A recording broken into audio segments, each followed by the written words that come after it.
Oke sahabat sosial, ada 4 penyebab bansos PKH kalian tidak cair atau saldo nol. Itu akan kita bahas pada video kali ini.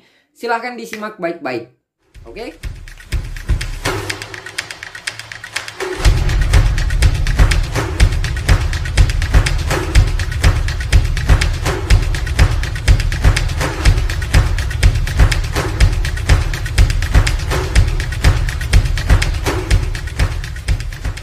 Yang pertama, karena kamu termasuk KPM yang sudah tidak memiliki komponen atau kategori yang dipersyaratkan di PKH, seperti balita, ibu hamil, ataupun anak sekolah. Jadi, ibu-ibu harus punya salah satu dari kriteria yang dipersyaratkan ini untuk tetap menjadi penerima PKH. Jadi, kemarin ada yang bertanya, kok bisa langsung dikeluarkan secara tiba-tiba? Ya, karena mungkin sudah tidak memiliki komponen.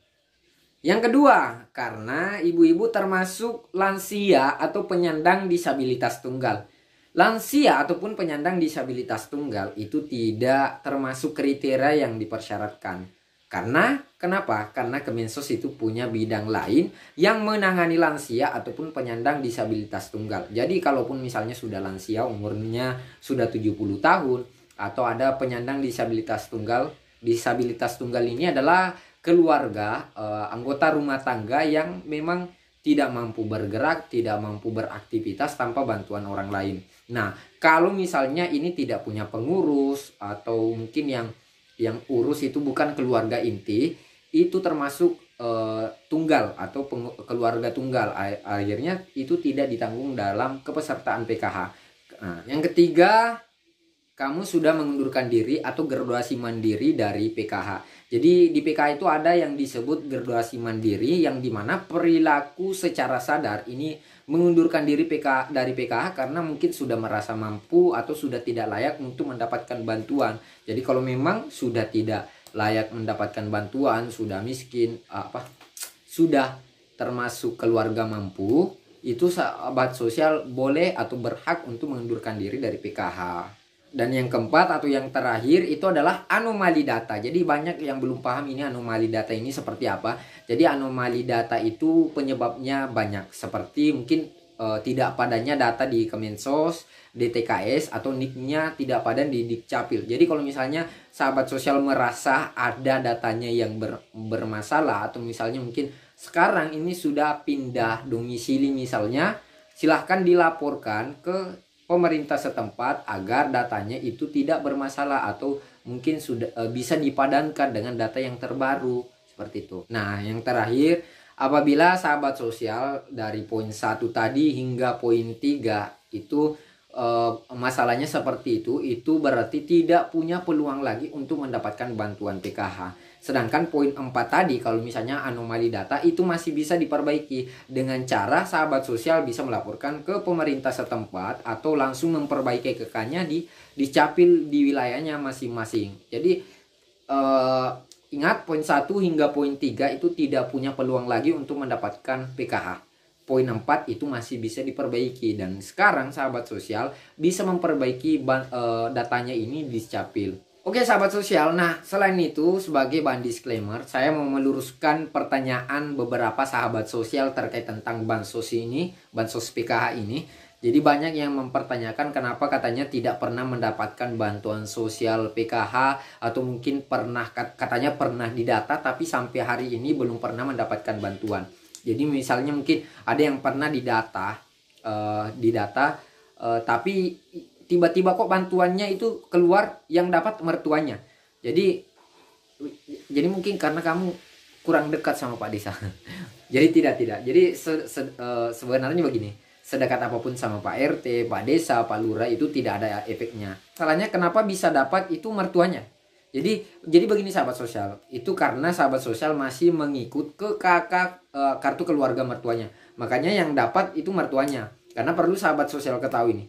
Bantuan sosial pemerintah biasanya itu berbasis keluarga yang ada dalam kartu keluarga. Selama belum pisah dengan mertua, selama masih mengikut sama orang tua, walaupun datanya sudah terdaftar dalam data terpadu kesejahteraan sosial, itu tidak punya peluang untuk mendapatkan bantuan PKH.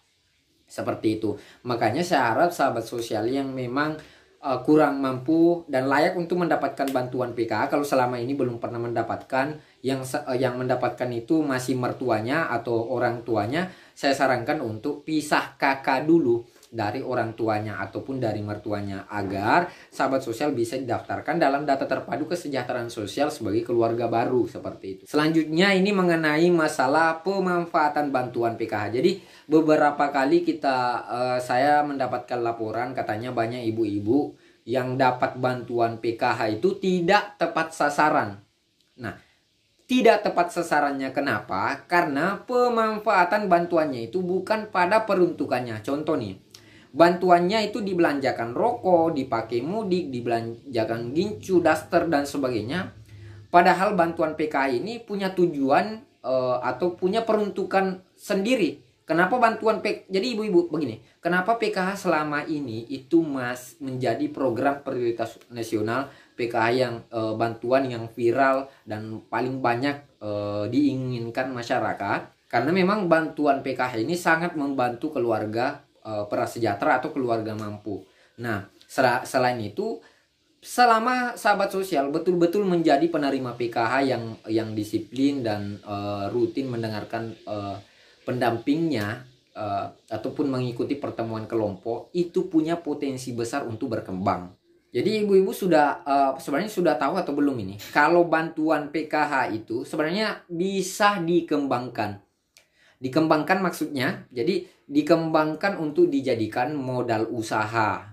Nah, jadi mungkin ada yang bertanya-tanya, bantuannya kan untuk kebutuhan anak, untuk kebutuhan keluarga. Jadi memang bantuan PKH itu untuk bantuannya kalau punya anak sekolah, untuk anak sekolah, kalau punya balita, untuk balita. Tapi sebenarnya itu juga bisa dijadikan modal usaha kecil-kecilan sahabat sosial. Dan itu sangat dianjurkan oleh pendamping PKH ibu-ibu sendiri. Kalau pertanyaannya, bantuannya kan tidak seberapa. Nah, makanya di PKH itu diajarkan cara mengatur keuangan keluarga. Jadi cara mengatur keuangan keluarga itu salah satunya menabung. Jadi perlu ibu-ibu ketahui nih, PKH itu bukan gaji dan belum tentu selamanya ada. Jadi bisa jadi tahap selanjutnya sudah dikeluarkan. Kira-kira siapa lagi yang mau membantu ibu-ibu kalau sudah keluar begitu? Kalau bukan ibu-ibu yang berubah dari sekarang, kira-kira sampai kapan? Nah, kira-kira jadi saya harap ibu-ibu silahkan manfaatkan bantuannya dengan tepat dan bijak. Kalau kita bicara masalah ini, itu ada 3 hal pemanfaatan bantuan PKH yang sudah dirilis Kementerian Sosial dengan cara memanfaatkan bantuan PKH dengan bijak dan tepat. Itu ada 3. Yang pertama, dalam hal pendidikan. Jadi dalam hal pendidikan tentunya adalah seperti biaya peralatan sekolah, perlengkapan sekolah, buku, tas, baju sekolah. Selain itu, kegiatan-kegiatan ekstrakurikulernya anak-anak sekolah ini itu juga bisa dimanfaatkan. Dan kalau misalnya tidak punya kendaraan ataupun kalau tidak punya kendaraan ke sekolah itu ini bantuan PKH bisa dimanfaatkan untuk biaya transportasi anak-anak ibu ke sekolah. Yang kedua ini adalah masalah kebutuhan pokok. Jadi ibu-ibu bisa memanfaatkan untuk membelanjakan bantuannya untuk makanan bergizi anak-anaknya, kebutuhan pokok lainnya.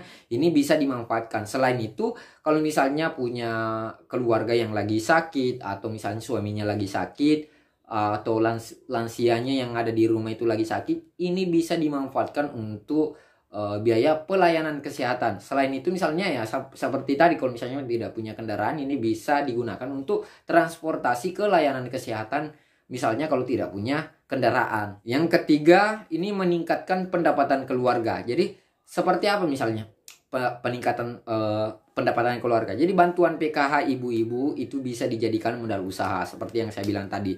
Jadi saya harap bantuannya ini tidak hanya sekedar diterima, dibelanjakan, tapi ibu-ibu harus punya perencanaan ke depan. Bagaimana sih bantuan PKH ini kalau misalnya tiba-tiba hilang, kira-kira kenapa tidak dimanfaatkan bantuan PKH ini selagi masih ada? Ibu-ibu menabung, ibu-ibu misalnya memulai usaha dengan memanfaatkan bantuan PKH yang kita terima per 3 bulan ini. Soalnya bulan ini misalnya ibu-ibu ini dapatnya 900.000 misalnya. Jadi untuk bulan ini itu bisa ditabung sementara 200.000 atau 100.000. Terus tahap selanjutnya ditabung lagi sudah cukup 400.000, ibu-ibu sudah bisa memulai usaha. Jadi oke, itu saja. Saya harap tidak ada alasan lagi untuk ibu-ibu tidak menyekolahkan anak, bayinya tidak ke posyandu, atau mungkin katanya mau bikin usaha tapi tidak punya modal. Silahkan manfaatkan bantuan PKH sebelum bantuan ini dihapuskan pemerintah. Ini juga anjuran langsung dari Jamsos yang membinangi langsung tentang PKH. Oke sahabat sosial, silahkan follow, like, komen kalau kalian suka informasi tentang bantuan sosial. Silahkan yang punya pertanyaan silahkan ditanyakan di kolom komentar. Sampai jumpa di next video. Assalamualaikum.